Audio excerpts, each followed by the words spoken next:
Decode, demystify, learn. BQ Learning. Only on Bloomberg Quint.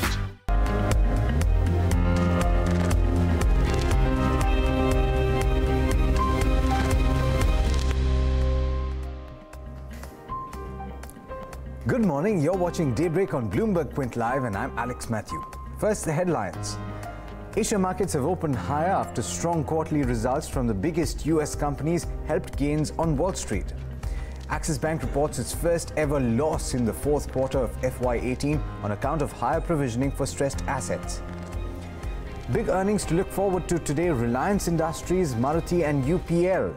And a huge geopolitical event of significance is taking place as we speak. Kim Jong-un has become the first North Korean leader to enter South Korea after the peninsula was split 7 decades ago. All right, let's quickly check on the international markets. The US stocks advanced sharply on Thursday, with each of Wall Street's major indexes ending the session up 1% or higher, and they were boosted by solid earnings and a rebound in technology stocks. As US bonds essentially pulled back, the yields pulled back to below 3%. The Nasdaq snapped its 5-day losing streak. Abigail Doolittle of Bloomberg News has this report. Stocks rallied in Thursday's Wall Street session, with the major averages each climbing by about 1% or more. Now, for both the Dow and the S&P 500, this was the best day. For those averages, those indexes in more than 2 weeks, both climbed by about 1% on the close, but the tech-heavy Nasdaq really outperformed, up 1.6%, helped by some very strong earnings reports from some of the key big tech players. Most notably Facebook. Those shares soared up about 9%, the best day since January of 2016, after the social media giant did beat first quarter estimates. They reported revenue growth of 49% for the first quarter, and reassuring to some investors was the fact that the Cambridge Analytica data crisis did not seem to scar the company. This helped give the entire FANG trade a boost, with Amazon, Netflix, and Alphabet all climbing sharply higher as well. AMD, another big tech earnings winner, up more than 13% after they beat estimates, with investors also encouraged by the fact that there wasn't too much reliance on the crypto business, which has quite a bit of volatility associated with it. However, there were a few earnings laggards, including AT&T, Time Warner, and eBay. All of those companies missed estimates. And in the case of eBay, the second quarter guide was disappointing. So again, some weakness for those names. But overall, stocks were higher, and a macro tailwind beyond the fact that most earnings reports on the day were on the stronger side was the fact that yields fell. Now, that tells us Haven bonds climb, something you don't typically see when stocks also climb. But more recently, rising yields have pressured stocks as investors have focused on the possibility of valuation being too high. But with yields lower, that focus is off. So it was certainly a risk-on session, at least for stocks, in Thursday's Wall Street session. In New York, Abigail Doolittle, Bloomberg News. Right, so meanwhile, the European Central Bank has held interest rates steady on Thursday amid signs that Euro area's growth outlook may have softened. Kathleen Hayes of Bloomberg News gets you all the key takeaways. Mario Draghi, as a matter of fact, they didn't apparently look even at the course of monetary policy, reducing bond purchases. Basically, it is pretty obvious going into this meeting, what was obvious, I should say, that there's signs the euro area economy has slowed. We saw that big plunge in German business confidence this week. We've seen industrial production slowing down. So there's a lot of caution at the ECB right now. Here's what Mario Draghi very carefully said about the slowdown in the economy in his prepared statement earlier. Let's listen. Incoming information since our meeting in early March points towards some moderation, while remaining consistent with a solid and broad-based expansion of the euro area economy. So he also said, yes, we're going to be watching data now in answers to reporters' questions after the meeting, watching very carefully to see if this is just a temporary slowdown or something more permanent. He also is still hopeful inflation will get closer to its 2% target, but right now that is a distant goal. There's an historic event happening not far from India. North Korean leader Kim Jong-un has become the first leader of his country to enter South Korea since the peninsula was divided 7 decades ago. The talks, which are the third meeting between leaders of the nation since the Korean War and the first since 2007, will go a long way in determining whether Kim can eventually strike a deal with US President Donald Trump. And in fact, Moon Jae-in and Kim are expected to have started their meeting at 10:30 a.m. local time. That's 7 o'clock here in India. The two delegations will then have lunch separately, after which they're scheduled to plant a tree, symbolic gesture, near the border. And finally, they're expected to sign and announce agreements after the summit, following which Moon will host Kim at a banquet that starts at 6:30 p.m. at the Peace House in Seoul. After all of that, the North Korean leader is expected to return to his country after the banquet.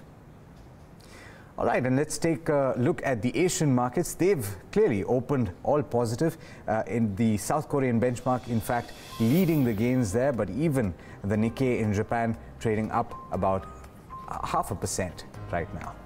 All right, let's turn to India now, and Jayesh Khilnani and Agam Vakil are here to set you up for the day's trade and also to tell you what's happening in the futures and options space.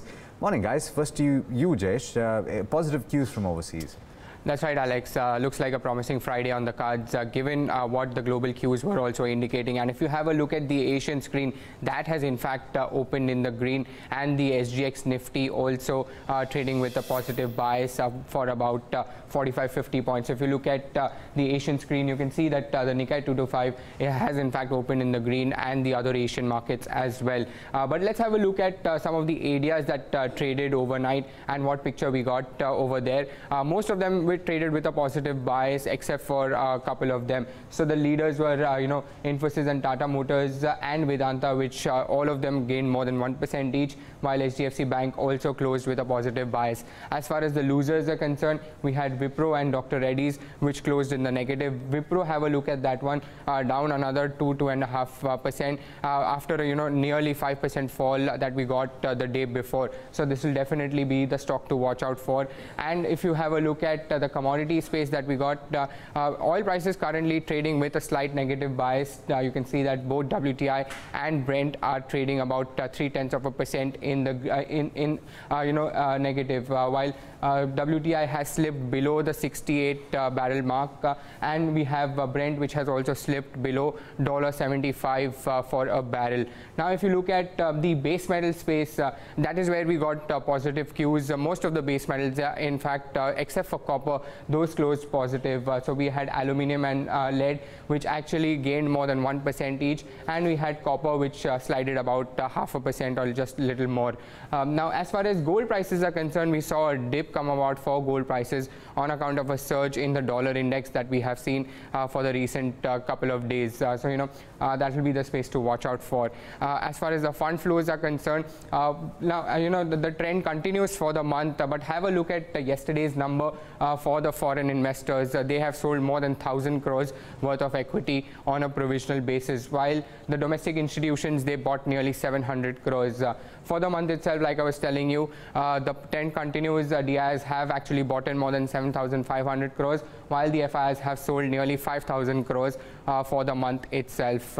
Now if you look at some of the key indices that we got in terms of the Nifty Bank, that was trading positive to the tune of about 0.8%, while the mid cap and the small cap index also managed to close in the green, with the small cap index closing largely flat, but just 1 point gain for itself.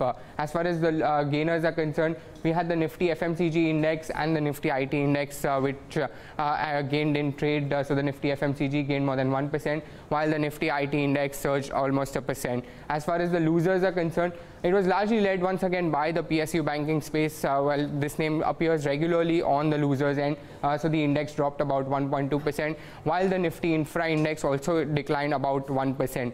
Now, if you have a look at the India VIX, it is trading just above the 12 mark, but intraday did slip below the 12 level as well and ended about 2.9% negative. So we'll have to wait and watch, specifically given that it's the first day of the new series, how the VIX actually trades. Now, if you look at the contributions play, we had Yes Bank and ITC followed by the IT names TCS and Infosys, which gained, while we had L&T, SBI, Bharti Airtel and Axis, which contributed to the 30-point decline, while we had positive 77.7 points, which resulted in a 47-point gain for the Nifty. But Agam, what can we expect from the first day of the series? Sure, Jayesh, you know, as we've seen, when it comes to rollovers and the Nifty as well as the Nifty Bank, as you can see, largely in line with the previous 3 to 4 month average. For the Nifty, it adds around 72%.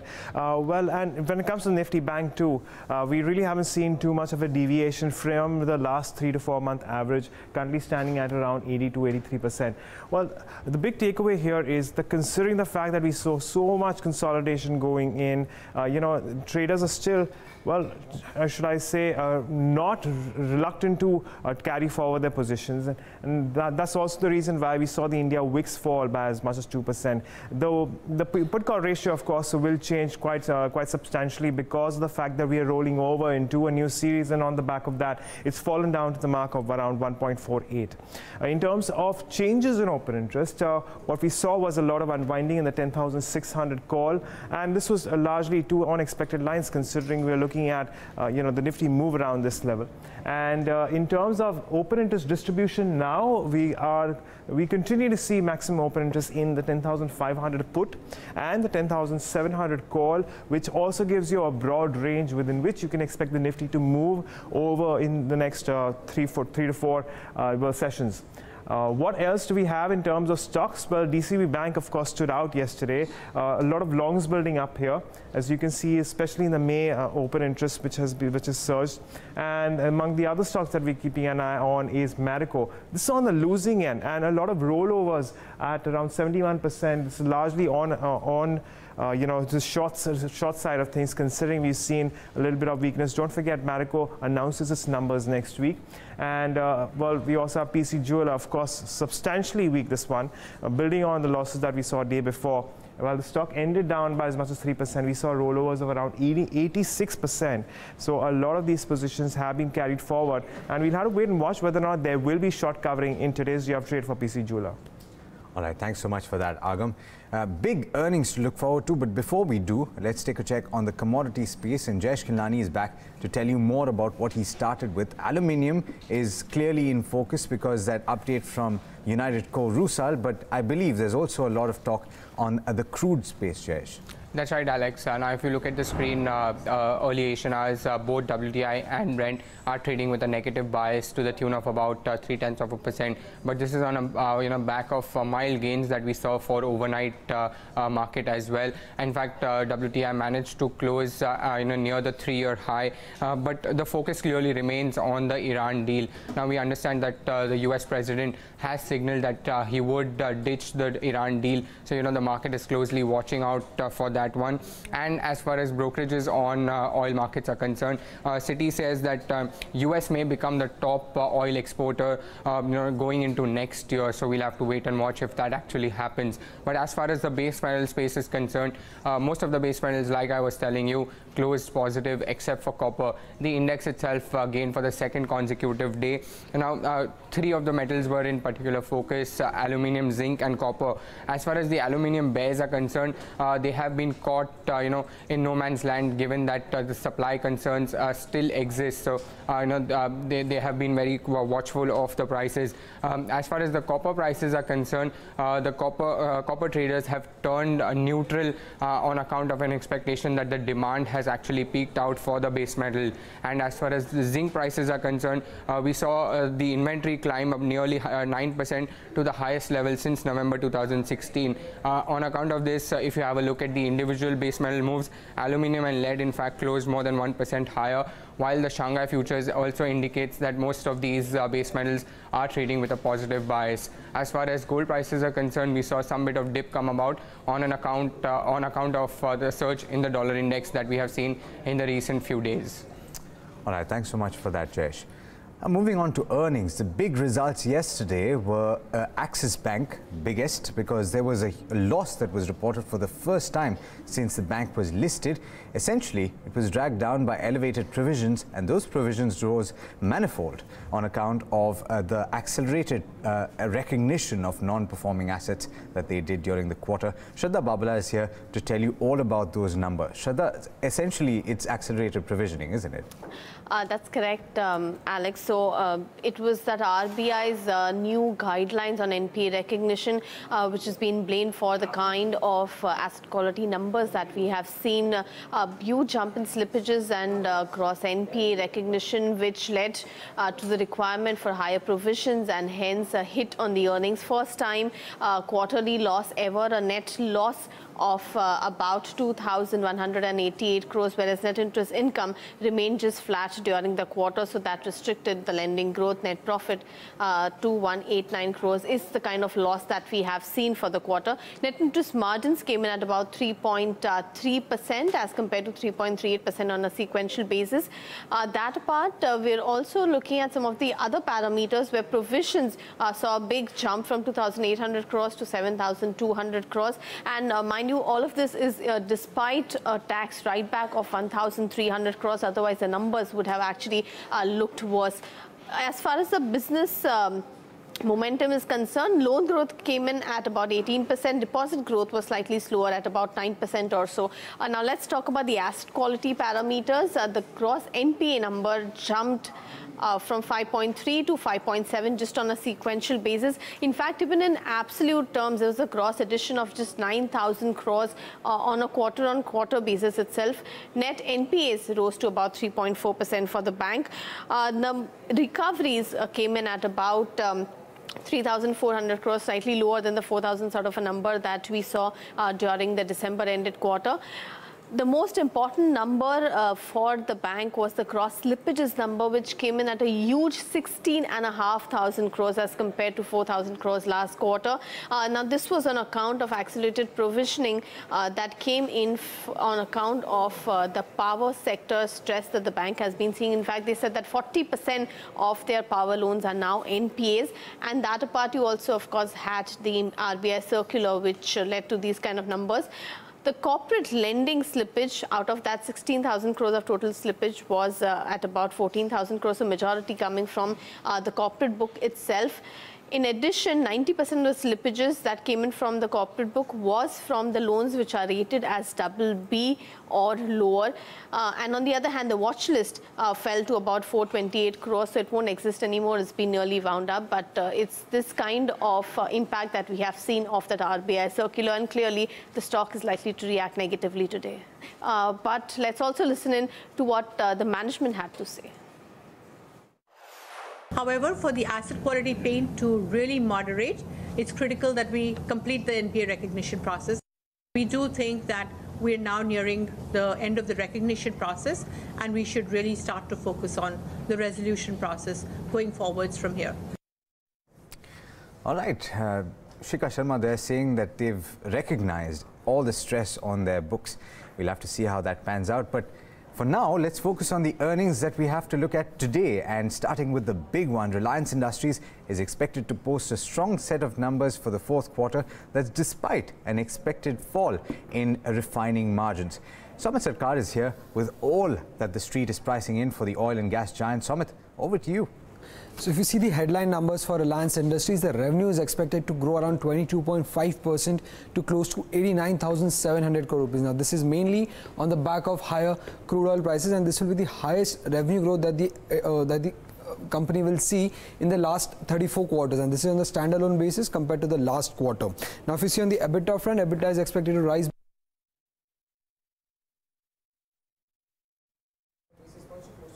All right, Samit, one sec. So if you can explain this to me as well, I'm going to stand by you, and if you can essentially take me through this as well. So you were saying that the EBITDA margin is expected to fall? Yeah, EBITDA margins are expected to fall by around 200 basis points to 16.7% in the fourth quarter of financial year 2018. All right. And if you see the next page, that's the net profit rate. The net profit is expected to rise by around 6% close to to around 8,900 crore rupees. And this will be the 8th consecutive quarter where the company is going to see an expansion in its net profit. All right. So, Amit, you know what? We're going to take this forward because there's obviously lots to talk about with regard to Reliance and particularly with regard to Jio. But before we do, let's actually take a few other earnings. We'll come back to this. Agam, you are going to talk about Maruti Suzuki. It's obviously the largest car maker, going to speak about what's expected in this particular quarter. Right. Well, Alex, it's going to be a great quarter. We all know we've seen the volumes coming through, and there's no doubt about the fact that we are going to see a substantial growth on a year-on-year basis. Let me begin with the volume, or rather, let me begin with the revenues growth. We're expecting about a 14%, 14.5% uptick as far as your revenues grow. When it comes down to your margins, we're expecting an expansion at around 15.6% in comparison to 14%. This, of course, is your EBITDA looking at an upward movement around 28%.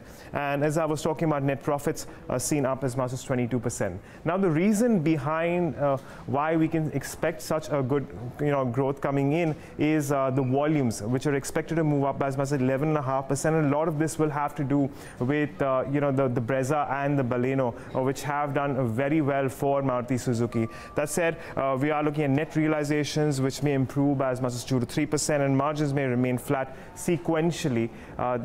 Moving in, we are also keeping an eye on the 1% price hikes in January, which may aid realizations moving forward. Royalty provisions, of course, may also rise, and this is largely on account of currency. And we also have low other income, high tax, which may impact profits. But on the whole, we're expecting a very good quarter for Maruti Suzuki, which should largely reflect the kind of volumes that we've seen, especially from its new launches, Alex. Let's move back to Reliance, because that's clearly the biggest story of the day today. Somit, you'd already taken us through the key highlights with regard to the revenue expectations and the profitability. You were telling us about the EBITDA margin.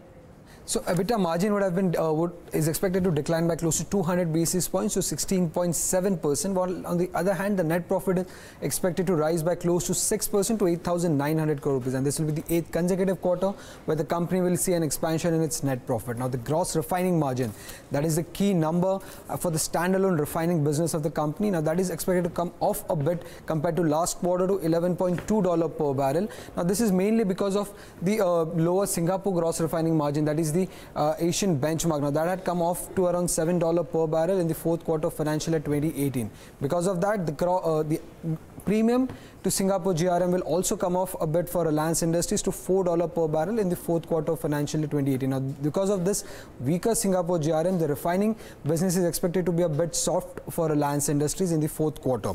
However, the petchem business is expected to see a good growth in this quarter, mainly on the back of ramping up of new capacities, higher spread and strong volume growth that the company has seen in the fourth quarter of financial year 2018. Now, the E&P business is expected to report a higher loss because of lower volumes. However, some of this losses will be offset because of higher crude and gas prices in the fourth quarter. Lastly, the consolidated numbers of Reliance Industries is expected to be higher, mainly because of Reliance Jio in the fourth quarter of financial year 2018. And you can't not talk about Reliance Jio, right? So, it's a new kid on the block, but it made a profit in the last quarter very quickly after operations started. The TRI data came out for the month of February. It showed strong customer additions for Jio. How is that going to impact its earnings? So if you see strong customer additions and because of higher contribution coming in from the Prime membership fees, the revenue of Reliance Jio is expected to rise by around 6% to 7,263 crore rupees in the fourth quarter of financial year 2018. Now EBITDA is also expected to rise by around 5% to 2,759 crore rupees, while margins are expected to be largely stable at close to 38% for Reliance Jio. Now net profit is expected to rise 16% to 584 crore rupees. However, tariff cuts that we saw in the start of the quarter is expected to bring down the average revenue per user for Reliance Industries to close to 140 rupees. Now this is a decline of close to 9% compared to the last quarter, where the company had reported an average revenue per user of 154 rupees. Now key things to watch out for in this earnings, and mainly related to Reliance Jio, is that how much the Prime membership fees is contributing to the total revenue of Reliance Jio. Second will be the commentary on the tariff changes that the company has planned for the rest of the financial year. Along with the tariff changes, we'll also have to watch out for the capex plan, that is the capital expenditure plans for the company in financial year 2019. Also the updates on commercial launch of the broadband service and the DTH service, and timeline on completion of the recent acquisition that the company had made. All right, thanks so much for that, Somit. Now, the last big earnings I prefer to tell you about today is from UPL. They're going to come out with their earnings today, and they're expected to post an in-line set of numbers. Yash Upadhyay will take you through all the key expectations. So it is expected to be a mixed quarter for UPL. Now their net sales adjusted for excise is expected to grow by about 10%, which is in line with the management guidance, coming in at about 5,900 crore rupees, driven by higher acreages of soybean in both North America and Latin American markets. India and Europe is likely to post moderate growth, while the rest of the world markets are expected to post a strong 15% kind of a growth. Margins are set to expand on expectation of a price hike, which the management had announced back in February this year. Margins are expected to come in at about 20.7% versus 19.4%. Net profit is slightly lower. We are expecting about a 4% growth, coming in at about 772 crore rupees as tax outgo increases for the company. So all in all, we are expecting a mixed quarter for UPL. Back to you. All right, Nikki Mirchandani joins us now with the stocks in news. Nikki, what are the stocks on your list today? Sure, I'm tracking a bunch of earnings along with some news there. Biocon has yesterday reported in line with estimates number. Revenue grew as much as 26% year-on-year for the year-on-year basis for this company at a number of around 1,170 odd crore. The net profit also, however, had a muted growth at 2% at a number of 130 crore as compared to 127.5 crore that we saw in the corresponding quarter. This was still in line with estimates. EBITDA grew by as much as 24% at a number of 232 crore as compared to nearly 187 crore that we saw in the corresponding quarter, and operationally in line with estimates quarter. Margins at 99, margins were at 19.9 as compared to 21% that we saw in the March quarter of the previous year. Now finance cost, which jumped by more than threefolds, apparently weighed down on the bottom line performance of the company. Rallis India is another counter that we're tracking on back of weak set of numbers. Revenue up by 7%. However, the net profit for this company is down by as much as 36%, while the EBITDA has also declined by 21%.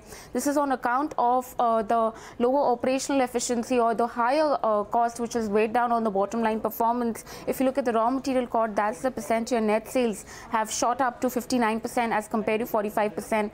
IEX, another decent set of numbers reported by the company. Revenue up by 8%, net profit up by 15%, EBITDA rose as much as 23%. However, the board has decided not to go ahead with the buyback plan, and you might just see a reaction on this on account of this on the counter. IDBI Bank is another one that we're tracking this morning. Almost 15 IDBI officials have been named in the bank fraud case. Raids were conducted across 50 locations by CBI. This investigation related to around the 6 billion fraud that took place, loan fraud that took place in the bank. Also separately, IDBI has said that it has classified Excel Sunshine loan, has completely become an NPA for the quarter ended December 2015. Fortis Healthcare, again, a board meeting is going to be held today. Hopefully, they're going to be coming out with this time around to discuss yet again the bids, binding bids by the likes of Malaysian firm like IHH Healthcare and Manipal, along others. And Cyient is another one that we're tracking this morning. It has acquired a semiconductor firm, Ansem NV, in an all-cash deal for around $17 million. That's approximately 108 crore. All right, Nikki, thanks for that. Now let's move on. There's lots to talk about over the course of the day, and you'll find all the live market action right here on Bloomberg Quint Live, but there are also several stories that you'll find on the website, bloombergquint.com. Here are just a few of them. Now, Prime Minister Narendra Modi has arrived in Wuhan province in China yesterday for a two-day summit that starts today. The two leaders are slated to exchange views on a range of issues of bilateral and global importance. Government think tank Niti Aayog has said that 35.3 lakh new jobs were created between September 2017 and February this year. It said that this data has come from the Employees Provident Fund Organization and the PFRDA. All right, but that's it. It's all we have for you in this edition of Daybreak. All you need to know is up next, so do stay tuned. This is Bloomberg Quint.